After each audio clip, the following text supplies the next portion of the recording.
બાળ દોસ્તો, કેમ છો? મજામાં ને? આજે આપણે ધોરણ 8 એનું ચેપ્ટર નંબર 12 ક્ષિતિ, જેનું પાર્ટ 1 ની અંદર આપણે સવાલ જવાબ નહીં પણ પાઠની ચર્ચા કરેલી, અને પાર્ટ 2 ની અંદર આપણે સવાલ જવાબની ચર્ચા કરીશું, લેખિત પ્રશ્નો ઉત્તર. હજી જો તમે આ ચેનલને લાઈક, શેર અને સબસ્ક્રાઇબ ના કરી હોય તો કરી લેજો, જેથી કરીને આવનારા તમામ વિડીયોઝ જે છે એની માહિતી એ તમને મળતી રહે. તો સૌથી પહેલો પ્રશ્ન જે છે, સૌથી પહેલો પ્રશ્ન હંમેશા વાતચીતનો હોય છે. ઓકે, કે જેની અંદર તમને ઓપન એન્ડેડ ક્વેશ્ચન આન્સર કહી શકાય, મતલબ તમે તમારી જાતે પણ સવાલ જવાબ જે છે એ લખી શકો, રાઈટ? તો સૌથી પહેલો પ્રશ્ન જોઈએ કે તમારા ઘરમાં સૌથી વધારે કામ કોણ કરે છે? તો કે મારા ઘરમાં સૌથી વધારે કામ જે છે એ મારા મમ્મી કરે છે. ઘરમાં રોજ વહેલા જાગે છે અને સૌથી છેલ્લે સુએ છે. બીજું, અને એ નામ તમને ગમે?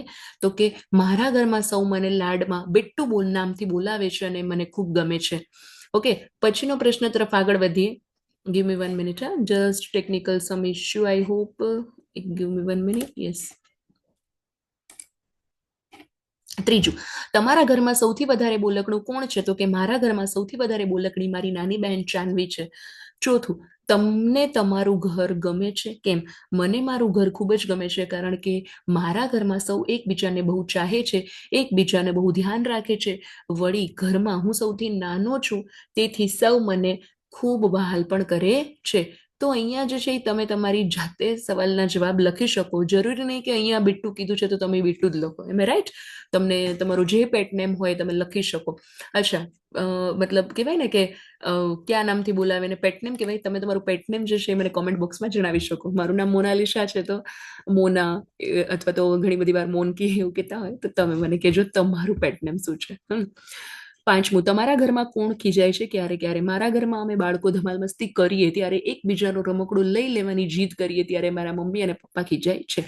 છઠ્ઠું, તમને તમારા ફોઈના ઘરે રહેવું ગમે કે મામાના ઘરે? તો કે મને ફોઈના ઘરે રહેવા કરતા મારા મામાના ઘરે વધારે રહેવું ગમે. અને એટલે જ જનરલ મારા મામા કોમેન્ટ બોક્સમાં જ્યારે ત્યારે પૂછો, મતલબ જણાવો જણાવો જણાવો એવું કરતા હોય ને, તો હોવું જોઈએ ને.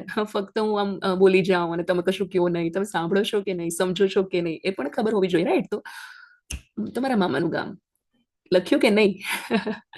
નેક્સ્ટ, તમે મોટા થઈને શું થવું ગમે? તો કે મને મોટા થઈને ડોક્ટર થવું ગમે. જાત જાતના રોગોથી પીડાતા ગરીબ લોકોની રાહત દરે સારવાર કરવાનું ગમે. આઠમું, તમને શહેરમાં રહેવું ગમે કે ગામડામાં? કેમ? મને શહેર કરતા ગામડામાં રહેવું વધારે ગમે, કારણ કે આ વિજ્ઞાન યુગમાં શહેરી સુવિધાઓ હવે ગામડામાં પણ મળી શકે. ગામડામાં શુદ્ધ હવા, પાણી અને ખોરાક મળી રહે છે. શુદ્ધતાનું પ્રમાણ જે છે ત્યાં વધારે હોય, હે ને?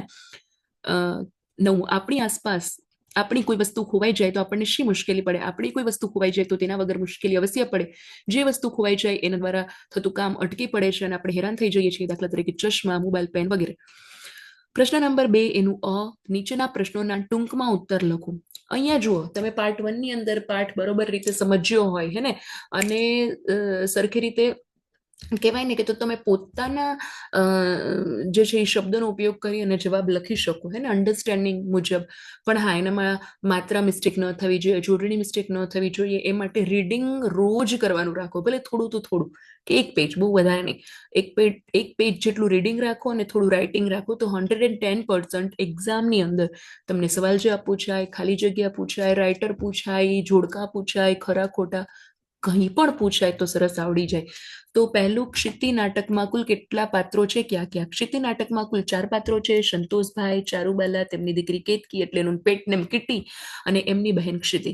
તમને સૌથી વધારે કોનું પાત્ર ગમ્યું? શા માટે? મને સૌથી વધારે ક્ષિતિ ફોઈનું પાત્ર ગમ્યું, કારણ કે ક્ષિતિ સંતોષભાઈની સાવકી બહેન છે. પિતાએ તેના નામે મિલકત લખી આપેલી છે, તેમ છતાં પોતે પોતાનો અધિકાર છોડી અને બધું જ જે છે એ ભાઈને અર્પણ કરી દે છે. પછી પ્રશ્ન નંબર 3, ચારુબાલાના સ્વભાવની શી વિશેષતા છે? તો કે ચારુબાલા ઘરનું કેન્દ્રબિંદુ છે.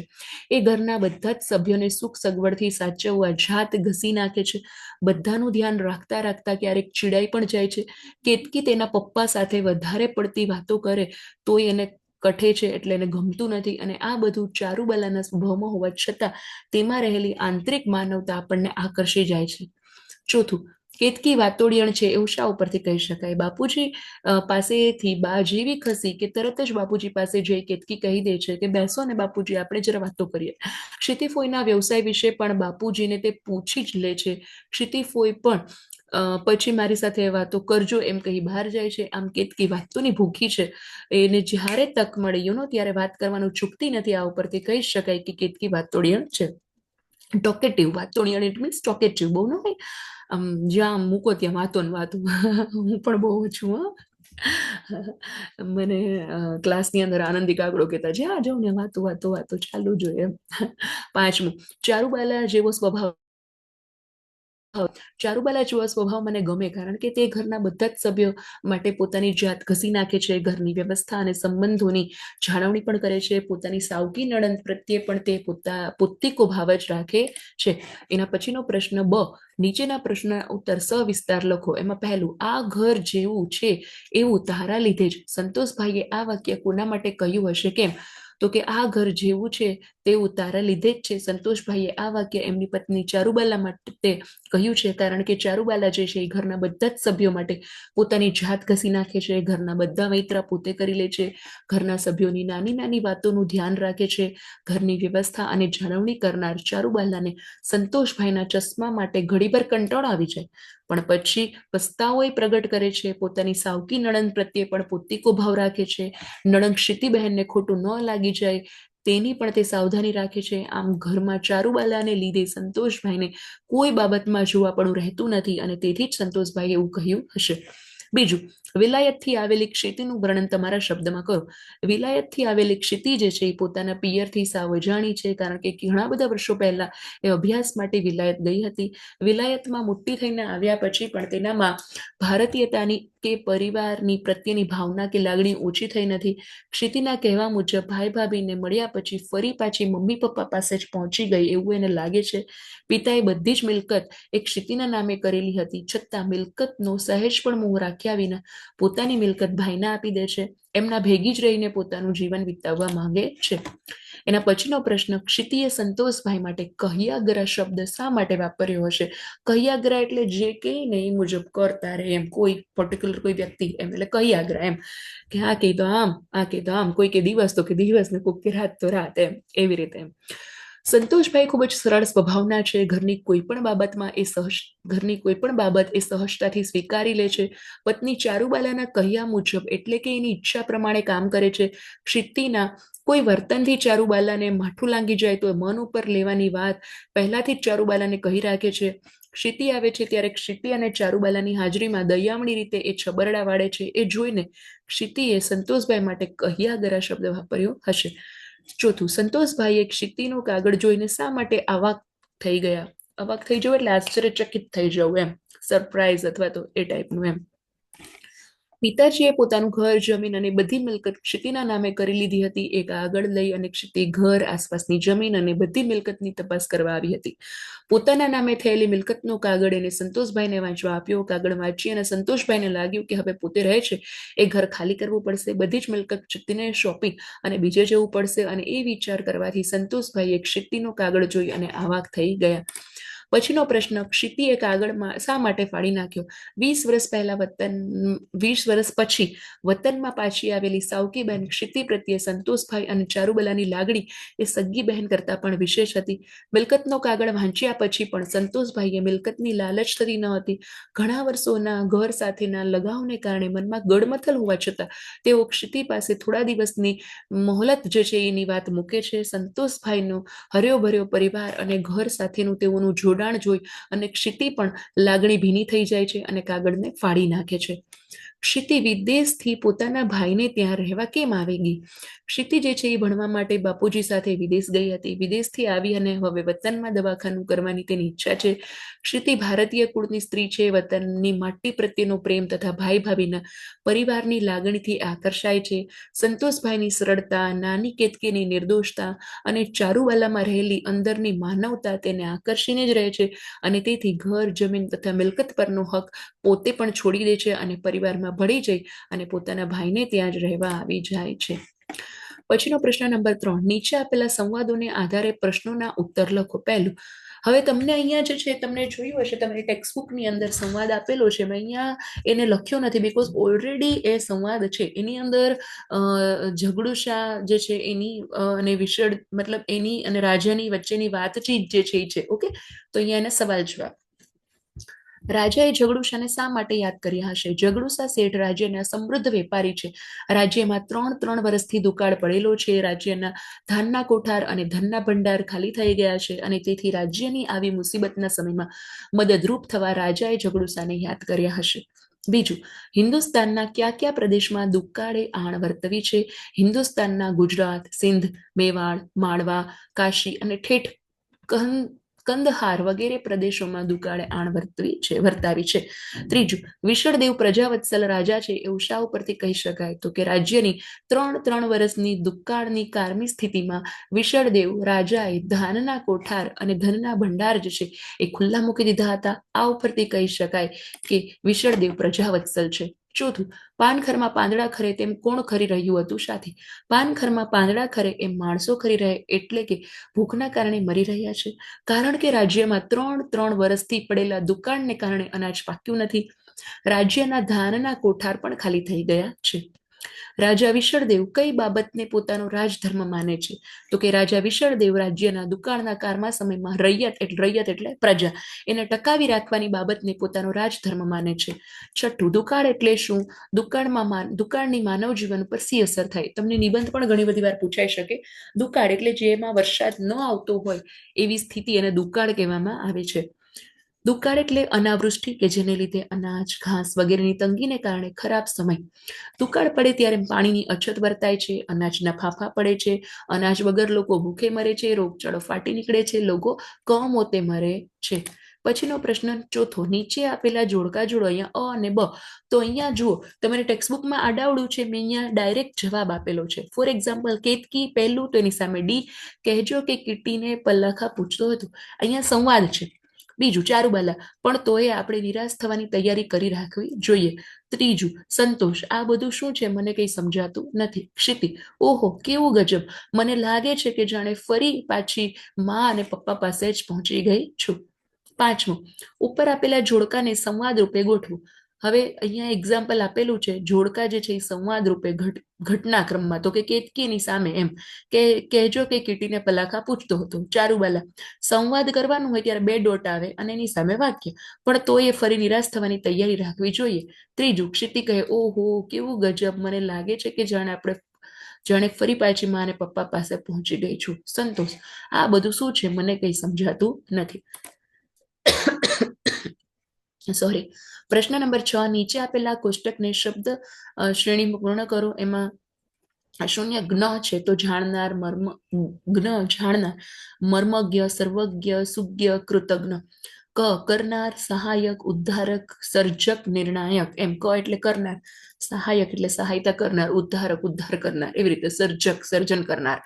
પછી બીજું ચર છે, ચર એટલે કે ફરનાર થાય, તો કે ભૂચર, ખેચર. ભૂચર એટલે જમીનમાં ફરનાર, ખેચર એટલે હવામાં ફરનાર, એમ એવી રીતે જળચર એટલે પાણીમાં ફરનાર, નિશાચર.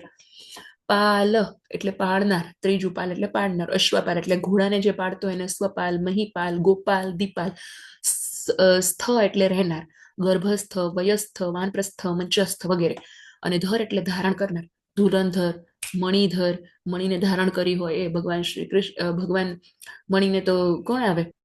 યસ, શંકર ભગવાન. ફણીધર, ફેણ જે છે એ ધારણ કરે.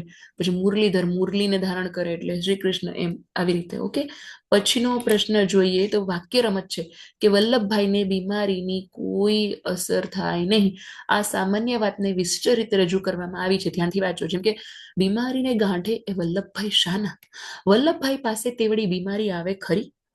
વલ્લભભાઈ પાસે બીમારી ફરકે નહીં. બીમારી વલ્લભભાઈ પાસે આવતા જ ગભરાય. અરે, વલ્લભભાઈને તે વળી બીમારી આવે ખરી? બીમારીથી વલ્લભભાઈ ગભરાય ખરા? બીમારીથી વલ્લભભાઈ ગભરાય જ નહીં. ટૂંકમાં વિચારો મિત્રો, એક જ વાત છે, એને ગુજરાતીની અંદર 7 આનાથી વધારે વિશેષ અલગ અલગ રીતે દર્શાવી છે. પ્રશ્નાર્થ ચિહ્નનો ઉપયોગ કર્યો, વિધાન વાક્ય બનાવ્યું, ઉદ્ગાર વાક્ય બનાવ્યું અને આમ વિશિષ્ટ રીતે રજૂ કરી. મજા પડે ને? તમે વિચારો કે અંગ્રેજીમાં જુઓ તો આંટી શબ્દ છે, જ્યારે ગુજરાતીમાં જુઓ તો માસી છે ને મામી છે ને કાકી છે ને, હે ને? કેટલી બધી વેરાયટી છે એમ. પછી એવી રીતે બી 8મો પ્રશ્ન, નીચે આપેલા વાક્યને જુદી જુદી રીતે લખો. અહીંયા પ્રશ્ન 7 મુજબ જ છે. જેમ કે પહેલું નહીં, એક એક્ઝામ્પલ છે, પરીક્ષામાં પ્રથમ નંબર મેળવવા માટે હું તમને અભિનંદન આપું છું. હવે આ વાક્ય જે છે જુઓ એને અહીંયા 5 રીતે અલગ લખેલું છે કે પરીક્ષામાં પ્રથમ નંબર મેળવવા બદલ મારે તમને અભિનંદન આપવા જ પડે ને. બીજું, પરીક્ષામાં પ્રથમ નંબર મેળવો અને હું તમને અભિનંદન ના આપું એવું બને ખરું? તમે મને કમેન્ટ કરો અને હું તમને જવાબ ના આપું એવું બને ખરું? તમને એમ થશે મેમ તો એનું વાક્ય બનાવી નાખ્યું, પણ હા જીવંત લાગવું જોઈએ ને એમ. ત્રીજું, તમે પરીક્ષામાં પ્રથમ નંબર મેળવો એટલે મારા અભિનંદનના અધિકારી થઈ જ ગયા. હું તમને અભિનંદન આપું છું કારણ કે તમે પરીક્ષામાં પ્રથમ નંબર મેળવ્યો છે. પાંચમું, પરીક્ષામાં પ્રથમ નંબર ન મેળવ્યો હોત તો હું તમને અભિનંદન ન આપત. પછીનો પ્રશ્ન, નીચે આપેલા વાક્યો વાંચો, સમજો અને ચક્રને પૂર્ણ કરો. તો અહીંયા આજ્ઞાર્થ વાક્ય, દરેકના 3 વાક્ય છે. આજ્ઞાર્થ એટલે આજ્ઞા કરતા હોય ઓર્ડર વાળા, સંદેહ એટલે કન્ફ્યુઝન હોય એમ, કદાચ આમ થશે કદાચ તેમ થશે. વિધાન વાક્ય એટલે પૂર્ણ વાક્ય. ઈચ્છા એટલે કદાચ એમ કે મારે આજે જમવું છે અને મારે આજ રમવું છે અને એવું બધું. અને ઉદ્ગાર વાક્ય, સ્પેલિંગ મિસ્ટેક છે અહીંયા, ઉદ્ગાર અલગ આવશે. ઓકે, ઉદ્ગાર કઈ નહીં થશે તો ઠીક છે, પણ અહીંયા એરર જે છે એ ક્લિયર કરી નાખજો. ઓકે, તો અહીંયા પહેલું આજ્ઞાર્થ વાક્ય જે છે, યજ્ઞ, આજ્ઞાર્થ વાક્ય વાંચવા બેસ, મનસ્વી પાણી લાવ, ચાનવી ભાઈને રમાડ, સંદેહ છે કદાચ વરસાદ પડશે, કદાચ આજે મામા આવશે, કદાચ ભારત મેચ જીતશે, કદાચ તમે કોમેન્ટ લખી લીધી હશે. વિધાન વાક્ય, હું ગીરના પ્રવાસે જઈશ, હું ચિત્ર દોરું છું, તમે શાળામાં ગયા, એવી રીતે. ઈચ્છા, મારે જમવું છે, મારે રમવું છે, મારે કવિતા ગાવી છે. ઉદ્ગાર વાક્ય, ઓહો તમે આવી ગયા, છી છી તું તો સાવ ગંદો છે, વાહ સુંદર દ્રશ્ય, વાહ કેટલી સરસ કોમેન્ટ. તમને એમ થાય મેં એનું કરી જ લઈ હે ને, પણ તમે ચલો જેટલા સાંભળો છો અત્યારે કમેન્ટ કરી છે કે નહીં, યસ ઓર નો, હે ને. ચલો પ્રશ્ન નંબર 10, આ એકાંકીને હાવભાવ સાથે રજૂ કરો, એક્સપ્રેશન સાથે રજૂ કરવાના. કે આપણે અહીંયા ક્લાસ હોત આમ ફિઝિકલી ક્લાસ, તો તમને હું બનાવત કે ચલો તમે ક્ષિતિ બનો, તમે આ બનો, તમે તે બનો, હે ને. અને તમારા ફ્રેન્ડ સાથે તમે આવી રીતે રમી શકો. ઇવન ક્લાસમાં પણ દરેક એક કેરેક્ટર બને અને પછી સંવાદ બોલે, તો તમે એ સંવાદ પૂછાય ને પરીક્ષામાં કોણ બોલે છે તમને તરત આવડી જાય. ઇવન સવાલના જવાબ પણ આવડી જાય, હે ને. ટ્રાય કરજો. 11મો પ્રશ્ન, કે આપેલા વાક્યના અર્થની સામે મેળ ન ખાતા હોય એ વાક્યની સામે ક્રોસ, ખોટાની નિશાની કરો. ઉદાહરણ આપેલું છે, અરે તારે થોડા દાડા તો થોભવું જ પડશે, એટલે ઊભું રહેવું જ પડશે થોડા દાડા એમ. તો અહીંયા ખોટું જે છે આપણે ડાયરેક્ટ એને જ હાઇલાઇટ કરી દઈએ, હે ને. તારે થોડા દિવસ પણ રાહ નહીં જોવી પડે, હે, આ તો સીધું ઓપોઝિટ છે, રાઈટ. તો એને ખોટું કરો. બાકી બધા જો સિમિલર છે કે તું થોડા દિવસ અધીરા બનવાનું ટાળ, ગમે તેમ કરી થોડા દિવસ તો તારે રાહ જોવી પડશે, હે ને. તું આમ ઉતાવળ કરીશ તો મેળ નહીં પડે. આ બધા એના સિનોનિમ્સ વાળા છે, મતલબ સમાનાર્થી જેવા વાક્ય છે, પણ આ ખોટું છે, ઓપોઝિટ. પહેલું, દાદાજી ચશ્મા વિના વાંચી શકતા નથી, તો આપણને ખબર છે. હવે એમાં ખોટું વાક્ય, ચશ્મા વિના દાદાજીને કઈ ફેર પડે નહીં. અરે બાપા દાદાજી વાંચી જ નથી શકતા, શું ફેર ના પડે, કઈ પણ. બીજું, મોન્ટુને દાળ ભાતમાં લીંબુ તો જોઈએ જ. અહીંયા ખોટું વાક્ય કયું છે, તો કે મોન્ટુ જે છે લીંબુ વગરના દાળ ભાત તો ધરાઈને ખાય. અરે બાપા એ ખાશે જ નહીં, એવી રીતે, હે ને, એટલે ખોટું. પછીનો ત્રીજું, મારું કઈ નક્કી નહીં, હું તો સમારોહમાં ન પણ આવું, રાઈટ. ડાયસી છે, હું આવું પણ ન પણ આવું એમ. તો અહીંયા ખોટું કયું છે, મારું તો નક્કી જ છે કે હું સમારોહમાં નહીં જાઉં. અરે બાબા એવું કીધું નથી કે નહીં જાઉં, આવી છે ખરી, નહીં પણ આવું, એવી રીતે. પછીનો પ્રશ્ન 4, ચીનુ અને મીનુ હંમેશા સાથે જ હોય, પણ ખોટું કયું છે, ચીનુ અને મીનુ તો ભાગ્યે જ સાથે હોય. અરે બાપા સાથે જ હોય છે, હે ને. પાંચમું, હું આ વાત સભાનપણે કહી રહ્યો છું, તો એમાં બ છે, હું તો આ વાત અમથે અમથી કહી રહ્યો છું. અરે અમથે અમથી કઈ નહીં, સાચે જ કહું છું. લાસ્ટ પ્રશ્ન, કે નીચે આપેલા ફકરાનો તમારી પ્રથમ ભાષામાં અનુવાદ કરો. અહીંયા ઇંગ્લિશ મીડિયમમાં તમે ભણતા હોય એટલે તમારે ઇંગ્લિશમાં, જો તમે હિન્દી મીડિયમમાં ભણતા હોય તો તમારે હિન્દીમાં એનું ટ્રાન્સલેશન કરવું પડે. બહુ મસ્ત મજાનો ફકરો છે. નદી કાંઠે એક ઝાડ છે, ઝાડની પાસે નદી વહે છે, ઝાડનો છાંયો નદીના પાણીમાં પડે છે, આખો દિવસ ઝાડ હલતું જ લાગે છે, નદીના પાણી સાથે રમતું હોય એવું દેખાય છે. તો અહીંયા જે છે એનો ઇંગ્લિશમાં અનુવાદ કરેલો છે. અહીંયા પણ મિત્રો જરૂરી નહીં કે આને આ ટ્રાન્સલેશન કરો, તમે શબ્દ છે એ ફેરવી શકો, પણ એનો અર્થ બદલાવવો ન જોઈએ. ફોર એક્ઝામ્પલ, નદી કાંઠે એક ઝાડ છે, તો there is a tree on the bank of the river, હે ને. તો એ જ રહેશે. પછી the river flows quite close by the tree. તો અહીંયા એનો આખો અનુવાદ આપેલો છે. અને છેલ્લે લખેલું છે થેન્ક યુ કે જે કદાચ તમને ઉપયોગી થયો હોય અને આ સાંભળ્યું હોય પહેલેથી છેલ્લે સુધી વિડીયો સબસ્ક્રાઇબ કરવાનું ભૂલતા નહીં. આપણે મળશું નેક્સ્ટ વિડીયોમાં નેક્સ્ટ ચેપ્ટર સાથે. ત્યાં સુધી આવજો.